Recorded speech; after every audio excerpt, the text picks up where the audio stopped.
You know what, Trev? You know what would be amazing? You know what I really wish we had? Digeridoo. Huh.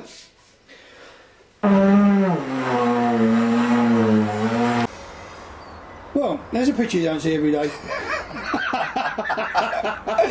We're not going to need this, Trev. Go on in, chuck it. Go on. Go on. Hello everyone and welcome to... I'm really looking forward to this episode. It's time. It's time. We've waited long enough.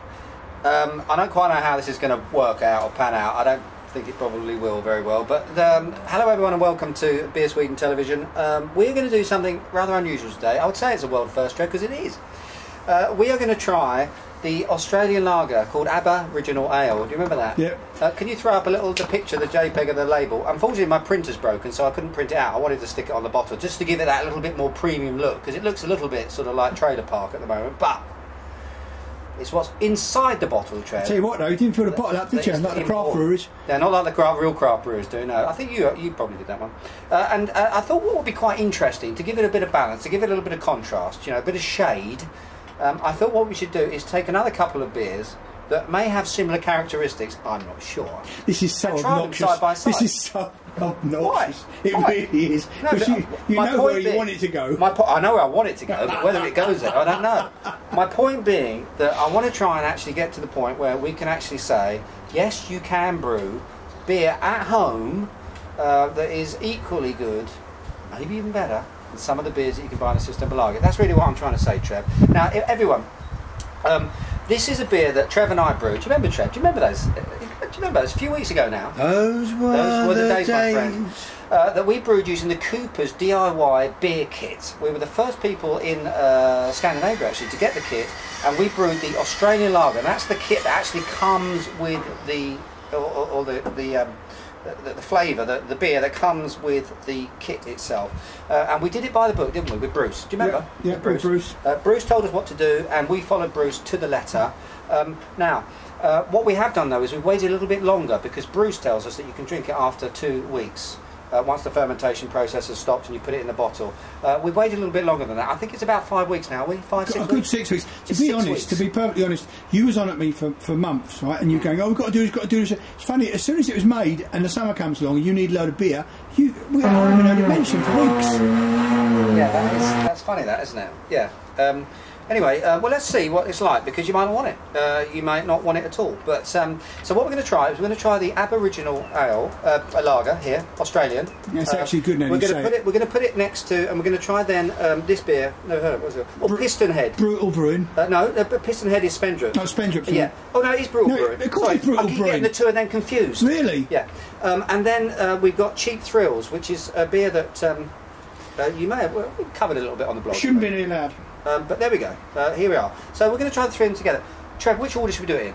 Did you wear a hoodie when you bought this? Yeah, I did actually. I did it under cover of darkness. Because everybody knows you down here, doesn't it? Let's pour them all up. Now, in terms of the glassware, as you can see, I've been obviously fairly conservative. Because, you know... you don't want to get too much in you. We're going brutal. It will be obviously to your right. Heavy stuff. We'll pour that up there. It looks brutal. Look at the colour of that. Look at that. It's absolutely stunning.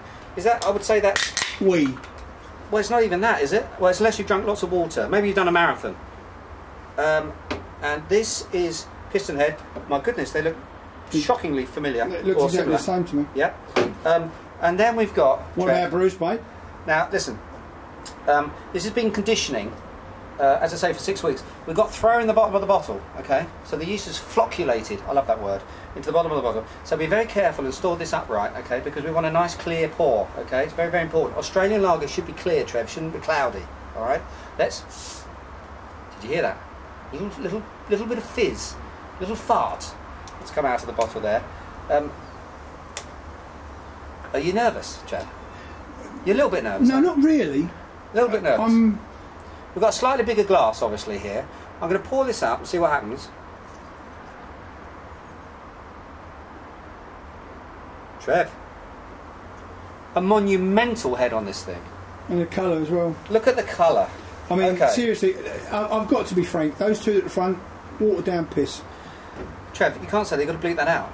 No, I haven't. Here. No. I'm going to put this over here. Piss is not a swear word. I'm going to put the Abba-rigonal Ale over here.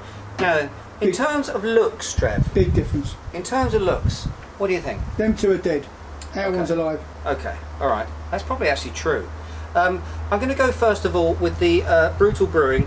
No, that's Cheap Thrills. Cheap Thrills. I'm not going to give it a whirl. I'm just going to drink it. Here, Lungord. Malty, lightly malty, a little bit of sort of corn, quite a nice sort of little sweet bready, white bready sweetness to it. Sort of minimal, sort of quite flat carbonation actually to it. Okay, you know, needs to be very, very cold. Next one, what are we? Piston Head. Piston Head. Slightly drier. In fact, not as much character, to be honest with you. That's actually pretty awful, I have to say. Not liking it at all, Trev. Should we go on to Az? Hold it up. Look at that lovely. And he is still there. Can you see the carbonation there? Look, some nice little tight, small bubbles actually popping up there. Quite a lot of action to it. Let's smell it. Now, what happened was, after 2 weeks, when they say that you can actually drink it, when I smelt it then, very yeasty. So you got lots of green apples and very fruity, estery sort of notes coming through. Wasn't what, Southend estery? Wasn't, yes, exactly. Yeah, wasn't good. Wasn't good. Didn't want it. Did need a few more weeks. We've given it that, and right now I can say it's got this lovely sort of honeyish component. There's a lot of honey going on in my taste. I'm in a sort of honey mood, but there's a nice sort of honey sort of component to this. There's not an awful lot else. I'm going to be honest with you. I mean, this is not the most complex of noses on a beer. I wasn't really expecting that. Let's try to taste some.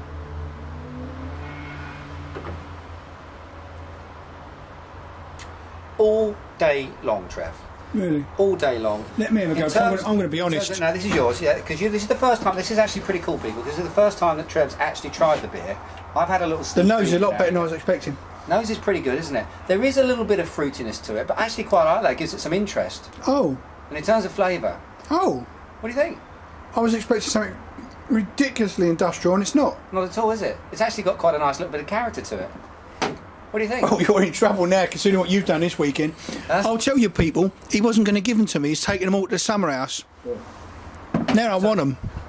But really drinkable, isn't it? I mean, it's not complex. That's not supposed fine. to be. But it's incredibly drinkable. I'm really chuffed with it. I'm really actually chuffed with the way it's turned out. Give me a drop of Piston Head. A little bit of Piston Head. I'm actually pretty chuffed with the way it's turned out. There you go. Setting the shots up. I'm not really sure if it matters if we actually mix. No, that's what I expect. Terribly much. Look at the colour of this. Look at the colour of it. That's what I expect. Really, it's sort of like almost it's anemic, isn't it? It's anemic. There's a slightly more yellow tinge to this one.